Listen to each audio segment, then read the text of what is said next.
This is your bracket air filter. You can buy these for $14 locally. I'm sure you can get them any air maintenance operator. I just make sure it's free of grass seeds in particular. On long flights I found you get a build up of grass seeds there. Make sure it's secure. It's all good. Okay, this is the important side, I guess. This is where you're checking your plug leads, checking your plugs are tight, and you're also checking your oil. It takes 4 quarts of oil to fill it.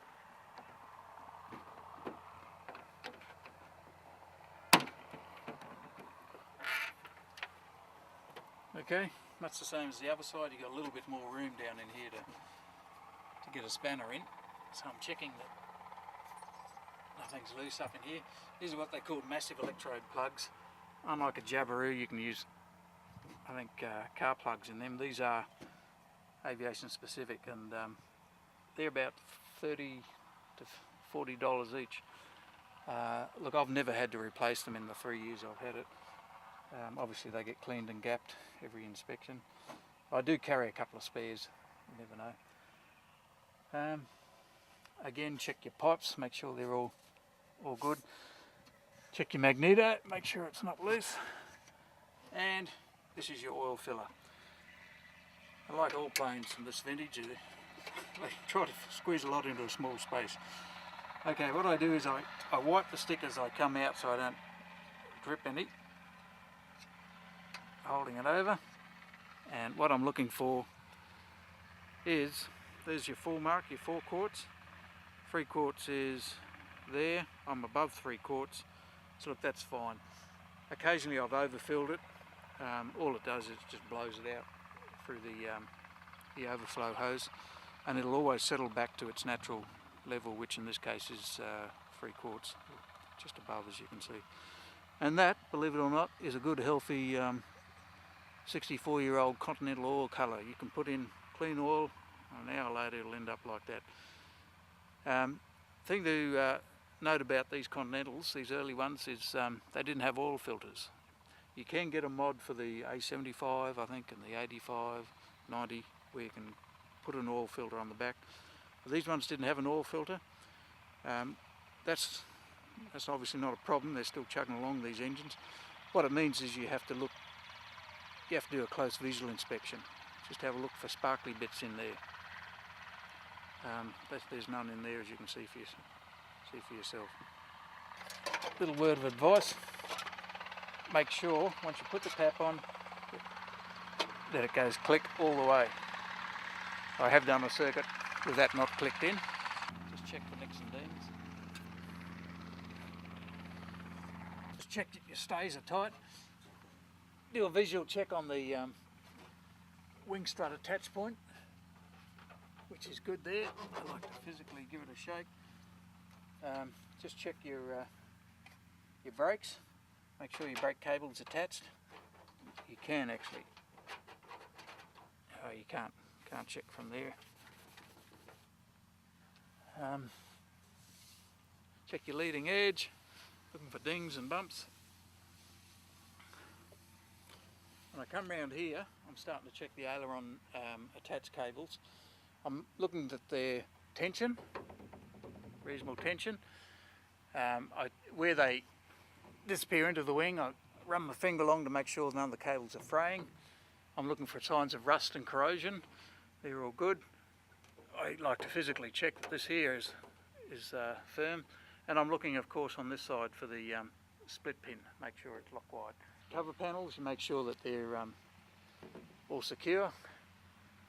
Likewise, in front here, run your finger along the edge. When I'm out here, I just like to give it a good shake. After all, it's the wing that holds you up there. Come around here, once again we're checking all the aileron attach points, so that the bracket's secure, that the lock nut's on, that the lock wire's secure. I use the opportunity to run a rag over, because you always get a bit of dirt and cobweb building up. These cast brackets, I'm looking obviously that they're firmly attached, but also for signs of corrosion. Again, you're looking for reassurance that the lock nut's on and that the lock wire's in place. It's a very simple plane, but it always pays just to check that your fillets, removable panels, are in place. Come back to the tail plane. I check that, you know, this sort of thing that keeps you up in the sky, so I like to check that it's on firmly. It should be able to take the weight of the plane back here. You can see here while we're here, this is where I've treated some, what do you call it, spider corrosion or spot corrosion. Haven't done a real good job because I'm not a finisher, but I blasted it and just primed it and painted it. I'd like to keep on top of that, otherwise it becomes a bigger job down the track.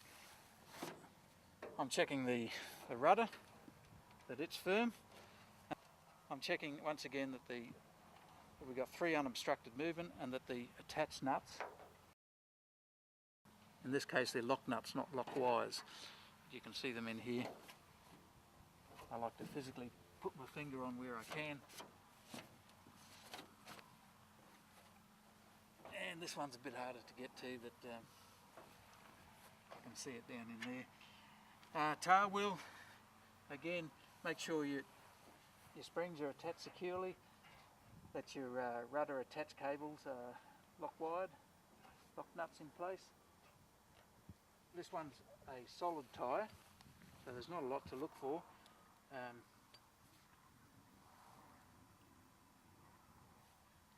Not a lot to look for. Aileron, elevator, sorry. Free unobstructed movement.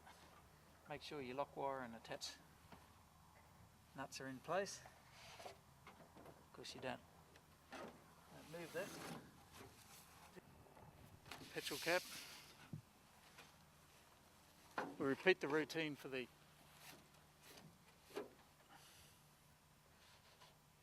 aileron. Okay, so that's basically pre-flighting the Luscombe outside. Now we go inside. Okay. I've got a little control lock here, throttle lock, sorry, which comes off.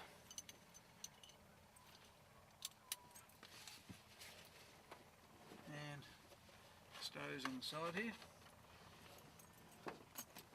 I use a little Garmin 96 and we just use a suction mount. Very simple. We've got an antenna up top here which you probably can't quite see. You just hook in the antenna, hook in power.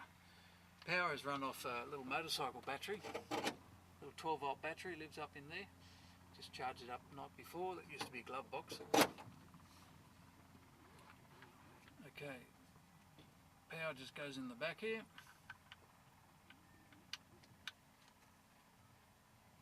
And you just slip the old Garmin up in there and there you are. Just goes in there like that. And that's it. Check that your fuel's on. Headsets and intercom plugs. I've got to press the transmit on the pilot's control column, and the passenger has a similar situation over here in the corner with the red press to transmit. Okay, let's talk you around the cockpit. This cable's the cigarette lighter, feeds back to the 12 volt battery that powers your radio, your intercom, your GPS. That's a handbrake.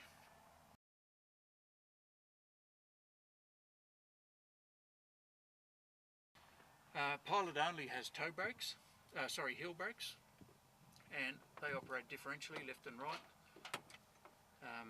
Right one always wears out faster than the left one. We've got a little XCOM 760 here, a little fuel calibration chart here, just to remind you what's happening in the back there. Basically full is 53 litres, we've got a full tank there. Magneto switch, carby heat. Important feature about the Luscombe, you have carby heat on for takeoff and landing. RPM, turn and bank, all temperature and pressure, VSI and altimeter. and that's about it. Oh, sorry, most important, throttle. We've got a friction nut here as well, and cabin heat. Cabin heat actually works quite well. You can fly all year round. The Luscombe seats, we've got the original bench seats here, and in the tail down attitude, when it's stationary, you're sitting a long way back, so I find it's good to have a cushion just to help you see a bit over the front. And nose up to the right, you can see a little indicator going up and down.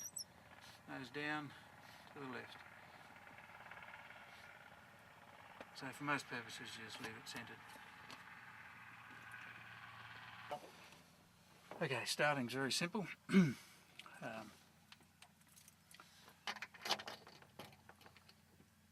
Okay, what you do is you turn the maggies off, you prime it, crack the throttle just a tiny bit.